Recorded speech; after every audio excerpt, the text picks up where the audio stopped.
And welcome everyone.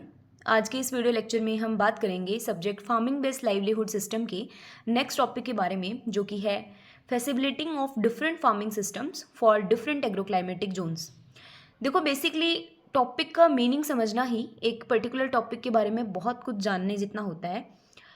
मतलब इस topic का बेसिक सा है कि एग्रोक्लाइमेटिक जोन्स क्या होते हैं। देखो, हम अगर इंडिया की बात करें तो इंडिया में इतने सारे स्टेट्स हैं। राजस्थान की बात करें तो इतने डिस्ट्रिक्ट्स हैं। सबकी क्लाइमेटिक कंडीशन सेम नहीं हो सकती। कहीं पर ज़्यादा पानी है, कहीं पर ड्राई रीजन है, कहीं पर बारिश ज़्यादा होती है, कहीं पर बिल्कुल नहीं देखने को मिलती। तो जिस पर्टिकुलर रीजन की जिस तरीके का क्लाइमेट है उसके अकॉर्डिंग उनको डिफरेंट एग्रो क्लाइमेटिक जोन्स के अंदर डिवाइड किया गया है। अगर इंडिया की बात करें तो इंडिया को प्लानिंग कमीशन के द्वारा टोटल 15 एग्रो क्लाइमेटिक जोन्स के अंदर डिवाइड किया गया है, जबकि राजस्थान को 10 एग्रो क्लाइमेटिक जोन्स के अंदर डिवाइड किया गया है। आपको ये नंबर जो है ध्यान रखना है। अब आते हैं कि इन अलग अलग एग्रो क्लाइमेटिक जोन्स के अंदर कौन से पर्टिकुलर फार्मिंग सिस्टम को अडोप्ट किया जा सकता है। अब आपको पता है कि फार्मिंग सिस्टम हमने पहले वीडियो लेक्चर्स में बहुत डिस्कस किया है फार्मिंग सिस्टम के बारे में। जैसे सपोज हम एक एग्जांपल लेते हैं कि अगर कहीं पर ह्यूमिड रीजन है, अच्छी खासी बारिश होती है, बहुत ज़्यादा पानी की अवेलेबिलिटी है, तो आपको वेल नोन होगा कि वहाँ पर कौन से फार्मिंग सिस्टम को अडोप्ट किया जा सकता है। वहाँ पर राइस फिश सिस्टम को बहुत अच्छे से अडोप्ट किया जाएगा, क्योंकि राइस की वाटर रिक्वायरमेंट ज़्यादा होती है, फिश की वाटर रिक्वायरमेंट होती है। तो जहाँ पर पानी वाले रिसोर्सेज हैं, पानी ज़्यादा है, वहाँ पर जिन चीज़ों को पानी की रिक्वायरमेंट ज़्यादा होती है वो फार्मिंग सिस्टम्स अडोप्ट किए जा सकते हैं उन एग्रोक्लाइमेटिक जोन्स के अकॉर्डिंग। जैसे सबसे पहले हम देखते हैं कि एग्रोक्लाइमेटिक जोन्स में एग्रोक्लाइमेटिक जो कंडीशंस हैं, जो फैक्टर्स हैं, वो इंक्लूड होते हैं। जैसे टेम्परेचर हो गया, रेनफॉल हो गया, सोइल टाइप और टोपोग्राफी। अभी जैसे सोइल टाइप की हम बात करें कि क्ले टाइप की जो सोइल होती है वो राइस कल्टीवेशन के लिए सबसे बेस्ट मानी जाती है। क्यों? क्योंकि उसमें वाटर होल्डिंग कैपेसिटी ज़्यादा होती है और राइस की जो क्रॉप है उसको 5 सेंटीमीटर स्टैंडिंग वाटर की रिक्वायरमेंट होती है। तो सोइल टाइप भी एक बहुत मेजर फैक्टर है जिसमें कि फार्मिंग सिस्टम डिपेंड करता है कि उस पर्टिकुलर रीजन में कौन सा फार्मिंग सिस्टम अडोप्ट किया जाना चाहिए। तो ये सारी चीज़ें जो हैं वो इन्फ्लुएंस करती हैं, प्रभावित करती हैं किसी भी एग्रोक्लाइमेटिक जोन के फार्मिंग सिस्टम को। यहाँ पर एग्जाम्पल हैं जो राजस्थान के एग्रोक्लाइमेटिक जोन्स हैं, इन्हें आप जोन नंबर के अकॉर्डिंग जानते होंगे। जैसे first A, first B, first C, second A, second B, third A, third B, fourth A, fourth B and fifth. ज़्यादा भी या तो आपको सारे डिस्ट्रिक्ट्स के नाम याद रखने हैं, बट अगर आप ज़्यादा भी नहीं तो अपनी कॉलेजेस के अकॉर्डिंग, जैसे कि सपोज कोटा जो है वो जोन फिफ्थ के अंदर कंसिडर किया जाता है। इसके अलावा जो जयपुर है वो थर्ड ए के अंदर कंसिडर किया जाता है। तो बीकानेर जो है वो फर्स्ट सी के अंदर, फिर फर्स्ट सी जोन के अंदर आता है राजस्थान में। तो एटलीस्ट आपको इन 5 डिस्ट्रिक्ट्स के बारे में पता होना चाहिए राजस्थान के अंदर। बाकी अगर आप पूरे जोन्स के डिस्ट्रिक्ट को याद रख सकते हैं तो ये बहुत अच्छा होगा। अब हम बात करेंगे कुछ पर्टिकुलर जोन्स की। अब ये हम इंडिया के प्रोस्पेक्टिव में बात कर रहे हैं कि अगर ऐसा जोन होगा, वो इंडिया में भी हो सकता है, राजस्थान में भी हो सकता है। नाम अलग अलग दिए गए हैं। इंडिया के जो 15 क्लाइमेटिक जोन्स हैं वो अलग है, राजस्थान के जो 10 क्लाइमेटिक जोन्स हैं वो डिफरेंट हैं। सबसे पहले हम बात करेंगे, अगर ट्रॉपिकल वेट और ह्यूमिड जोन हुआ तो उसके अंदर किस तरीके की क्रॉप्स को अडॉप्ट किया जा सकता है, ग्रो किया जा सकता है। देखो, नेम इंडिकेट कर रहा है कि ह्यूमिड जोन होगा। इट मीन्स कि वहाँ पर पानी की कोई कमी नहीं होगी, और जहाँ पर पानी की कमी नहीं होगी वहाँ पर क्या होगा, राइस, शुगरकेन जैसी क्रॉप्स को ग्रो किया जा सकता है इजीली।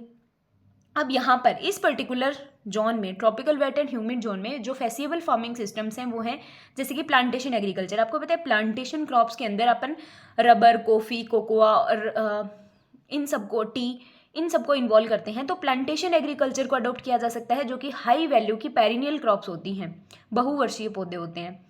सेकेंड आता है इंटेंसिव मिक्स्ड फार्मिंग को अडॉप्ट किया जा सकता है, और राइस फिश फार्मिंग को, क्योंकि हमने नेम में ही देखा है ह्यूमिड यानी कि पानी की बिल्कुल कमी नहीं है, तो यहाँ पर राइस फिश फार्मिंग को भी इजीली देखा जा सकता है। सेकेंड, अगर हम एक कॉमन जोन की बात करें तो semi arid and arid zone. Name indicate कर रहा है यहाँ पर एरिड जोन है। इट मीन्स कि ड्रॉट रेजिस्टेंट क्रॉप, जिनको पानी की कम रिक्वायरमेंट होती है, जैसे मिलेट्स जिसमें कि रागी, बाजरे जैसी क्रॉप्स आती हैं, सॉरगम, चिकपी और पल्सेस जो हैं, इनको सेमी एरिड और एरिड जोन्स के अंदर इन्वॉल्व किया जा सकता है। यहाँ की जो सॉइल्स होती हैं उनमें ऑर्गेनिक मैटर बहुत ज़्यादा नहीं होता और लगभग सैंडी सोइल पाई जाती है। जैसे कि आप राजस्थान का जो स्टेट है वो बेसिकली सेमी एरिड और एरिड जोन के अंदर ही आता है, लेकिन फिर उस सेमी एरिड एरिड जोन के अंदर भी राजस्थान स्टेट के डिस्ट्रिक्ट्स को अलग अलग ग्रुप्स के अंदर डिवाइड किया जाता है। तो उसमें जो कोटा वाले रीजन्स हैं उनको पर्टिकुलर हम ह्यूमिड जोन के अंदर डाल देते हैं, पर्टिकुलर स्टेट के अंदर। नेक्स्ट है इसके इस पर्टिकुलर जोन में हम कौन कौन से फार्मिंग सिस्टम को अडॉप्ट कर सकते हैं। तो ड्राई लैंड फार्मिंग, देखो फार्मिंग जो है वो वाटर की बेस पे 3 तरीके का होता है। First dry land farming, second dry farming and third जो है वो रेनफीड फार्मिंग। अगर बारिश 750 mm से कम हो रही है इट मीन्स कि वो ड्राई फार्मिंग है। अगर फार्मिंग 750 टू 1150 mm के बीच में हो रही है इट मीन्स कि वहाँ पर ड्राई लैंड फार्मिंग है। और अगर ये मोर देन 1150 mm 1150 mm है इट मीन्स वो रेनफीड फार्मिंग है, अगर वहाँ पर इतनी बारिश हो रही है तो ड्राई लैंड फार्मिंग को ड्रॉट रेजिस्टेंस रीजन्स में इजीली किया जा सकता है। एग्रो पास्टोरलिज्म किया जा सकता है, यानी कि आपको पता है पास्टोर मतलब एनिमल्स आ जाएंगे और एग्रो मतलब एग्रीकल्चर की जो क्रॉप्स हैं, एग्रोनॉमिकल जो क्रॉप्स हैं।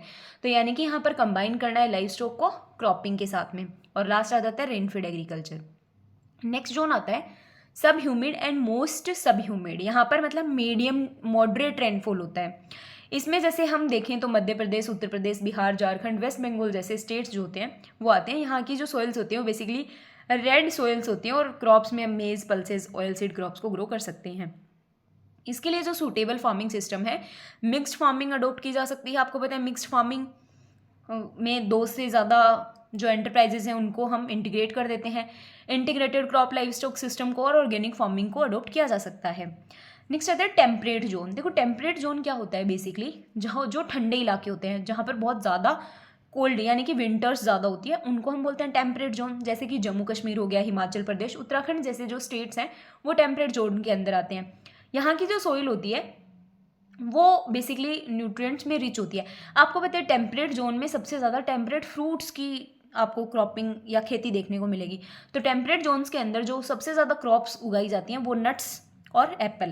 तो एप्पल, पीयर, वॉलनट ये सब वहाँ पर ग्रो किया जा सकता है। इसके लिए जो फार्मिंग सिस्टम है इस पर्टिकुलर जोन के लिए कमर्शियल हॉर्टिकल्चर में हॉर्टिकल्चर फ्रूट्स जो है वो सबसे ज़्यादा यहाँ पर ग्रो किए जाते हैं। आपको पता है हिमाचल प्रदेश के जो एप्पल हैं वो सबसे ज़्यादा फेमस हैं, कश्मीर के। इसके अलावा डेयरी फार्मिंग भी की जा सकती है और ऑर्चार्ड फार्मिंग, यही हो गया कि हम पर्टिकुलर किसी भी फ्रूट की फार्मिंग कर रहे हैं। नेक्स्ट आता है माउंटेन एंड हिली जोन्स। देखो होता क्या है, पहाड़ी क्षेत्रों में भी खेती की जाती है।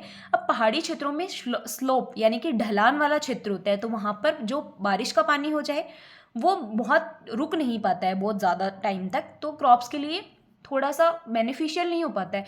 उसके लिए हम क्या करते हैं, स्लोप को कट कर देते हैं और उसके बाद में वहाँ पर पानी को रोकने के लिए, जैसे कि आप इस इमेज में देख सकते हैं, यहाँ पर क्या किया है पर्टिकुलरली, ये इस तरीके से, ये पूरा ढलान वाला क्षेत्र था, इसको क्या किया है, ये स्लोपी एरियाज में कट कर दिया है। तो अब यहाँ पर जो बारिश का पानी है वो यहाँ रुकेगा, फिर यहाँ से यहाँ जाएगा, यहाँ जाएगा, तो इस तरीके से पानी जो है वो भी क्रॉप्स को मिल पाएगा। तो इस तरीके से हम बोल सकते हैं कि हिली रीजन्स के अंदर जो स्लोपी एरिया होता है मोर देन 5%, वहाँ पर ये पर्टिकुलर फार्मिंग की जाती है। इसके कैरेक्टरिस्टिक्स हैं जैसे कोल्ड क्लाइमेट्स में और हायर एलिवेशंस में जहाँ पर स्लोपी एरिया ज़्यादा होता है वहाँ पे इस तरीके की खेती की जाती है। जैसे बार्ले, मेज, व्हीट और टी जैसी क्रॉप्स जो हैं उनको उगाया जा सकता है। जैसे हिमालयन स्टेट्स हो गए और जितने भी नीलगिरी हो गया तमिलनाडु में, जितने भी हायर मतलब पहाड़ों पे जो खेती की जाती है वो यहाँ पर कंसिडर की जाती है। जैसे कि टेरेस फार्मिंग हो गया, उत्तराखंड और हिमाचल प्रदेश के अंदर कॉमन है। हॉर्टिकल्चर, एग्रोफॉरेस्ट्री और पास्टोरलिज्म को यहाँ पर आपने बहुत सारी मूवीज़ वगैरह में देखा होगा, शिप और गोट रियरिंग, पहाड़ी क्षेत्रों में ज़्यादातर गोट और शिप रियरिंग होती है। तो इस तरीके का पास्टोरलिज्म जो है वो भी अडॉप्ट किया जा सकता है। फिर आता है कोस्टल जोन्स। देखो कोस्टल जोन हम बेसिकली समुद्र तल के किनारे के पास वाली जो ज़मीनें होती हैं उनको हम बोलते हैं कोस्टल जोन। उस तरीके का जो एरिया आता है वो कोस्टल जोन्स के अंदर आता है। बेसिकली हम कोस्टल जोन को क्या मानते हैं कि यहाँ पर बहुत ज़्यादा सेलाइन सोइल होगी। तो सेलाइन सोइल होगी तो हम ऐसी क्रॉप्स को यहाँ पर ग्रो कर पाएंगे जो कि सैलिनिटी के लिए थोड़ी रेजिस्टेंस होंगी। तो जैसे कि ग्राउंड नट और सोल्ट टॉलरेंट क्रॉप, हम डायरेक्टली बोल सकते हैं कि सोल्ट टॉलरेंट क्रॉप्स को हम कोस्टल जोन्स के अंदर ग्रो कर सकते हैं। इसके अलावा यहाँ पर coconut based farming, salt tolerant crop farming, aquaculture and mariculture. अब क्योंकि समुद्र तट के किनारे मतलब पानी की बहुत ज़्यादा कमी नहीं देखने को मिलेगी, तो एक्वाकल्चर और मैराइन कल्चर, क्योंकि अभी हमने बोला कि यहाँ पर सैलिनिटी ज़्यादा देखने को मिलती है, मतलब जो पानी है उसमें सैलाइन यानी कि सॉल्ट की कंसनट्रेशन ज़्यादा है, तो फिर मैराइन कल्चर, हम फ्रेश कल्चरिंग नहीं कर सकते फिश की, मैराइन कल्चरिंग फिश की कर सकते हैं, मैराइन फिश कल्चर। तो ये सारे जो फार्मिंग सिस्टम हैं ये इस रीजन्स के अंदर पर्टिकुलर अडॉप्ट कर सकते हैं। अब देखो समरी में कहा जाए तो अलग अलग एग्रोक्लाइमेटिक जोन्स हैं, चाहे हम इंडिया की पर्सपेक्टिव में बात करें या राजस्थान के पर्सपेक्टिव में बात करें, जिनमें कि अलग अलग पर्टिकुलर जोन में अलग अलग फार्मिंग सिस्टम को अडॉप्ट किया जा सकता है on the basis of their soil type, their water conditions, their temperature. अलग अलग फैक्टर्स के इन्फ्लुएंस के कारण हम अलग अलग फार्मिंग सिस्टम को अलग अलग जोन्स में अडॉप्ट कर सकते हैं और अलग अलग फार्मिंग सिस्टम ही देखने को मिलते हैं। अकॉर्डिंग टू पर्टिकुलर जोन हमें वैसे फार्मिंग सिस्टम को अडॉप्ट करना चाहिए जो कि उस पर्टिकुलर जोन के लिए बहुत ज़्यादा सूटेबल हो। जैसे हम राजस्थान की बात करें तो स्पेसिफिकली इसमें ड्राई लैंड फार्मिंग होगी, और अगर वेस्ट बंगाल की बात करें तो वहाँ पर एक्वाकल्चर हो सकती है कोस्टल स्टेट्स में। तो इस तरीके से हम पर्टिकुलर जोन के अकॉर्डिंग अगर फार्मिंग सिस्टम को अडॉप्ट करते हैं तो एक सस्टेनेबल तरीके से फार्मिंग की प्रोसेस को एनहेंस किया जा सकता है, प्रोडक्टिविटी को एनहेंस किया जा सकता है, और जो क्लाइमेटिक चेंजेस हो रहे हैं आज के टाइम में बहुत ज़्यादा, उनसे छुटकारा पाया जा सकता है और बहुत हद तक कम किया जा सकता है। हम पूरी तरीके से बदल नहीं सकते हैं नेचुरल कैलामिटीज़ को, पर हम कम करने का प्रयास कर सकते हैं। यहाँ पर फिर से एक बार एग्रोक्लाइमेटिक जोन्स दिए गए हैं राजस्थान के, आपको एटलीस्ट नाम और उनका जो डेजिग्नेशन दिया गया है like first A first B, उस तरीके से आपको जो डिस्ट्रिक्ट्स उसके अंदर कंसिडर किए जाते हैं वो आपको याद होने चाहिए, और अगर आपको नाम भी आप याद रख सकते हैं तो ये बहुत और भी ज़्यादा बेस्ट होगा।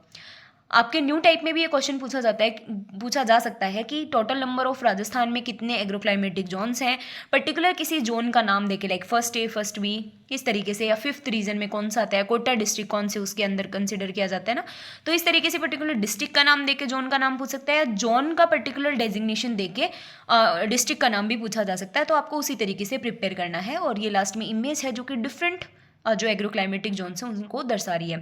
बेसिकली अगर हम बहुत शॉर्ट में समराइज करने की कोशिश करें कि इस टॉपिक के अंदर हमें पढ़ना क्या है, कि जो एग्रोक्लाइमेटिक जोन्स हैं, एग्रोक्लाइमेटिक जोन्स होते क्या हैं कि किसी भी पर्टिकुलर जगह में जो टेम्परेचर होता है, जो रेनफॉल होती है, ओवरऑल बोले तो जो क्लाइमेट होता है वो सेम नहीं होता है, चाहे वो उसकी सोइल के कंडीशंस के बेसिस पे हो, टेम्परेचर के बेसिस पे हो, रेनफॉल के बेसिस पे हो, हर जगह पर अलग अलग देखने को मिलता है।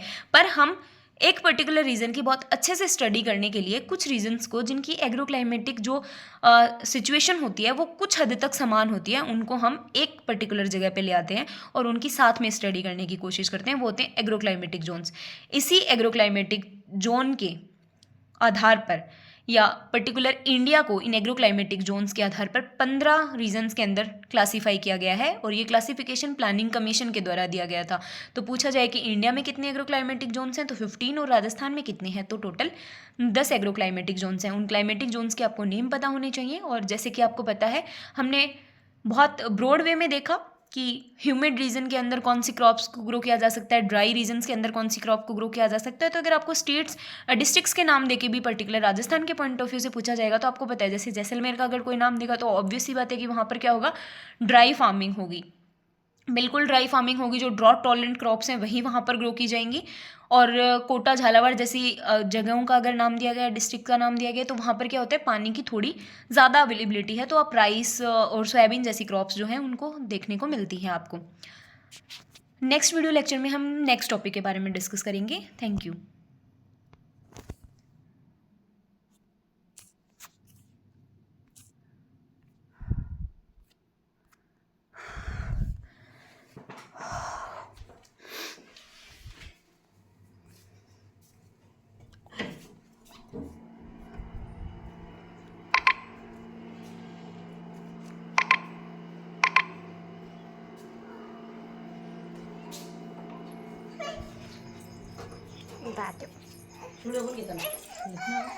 ये भाग पड़वाओगी के जाटी जाटी में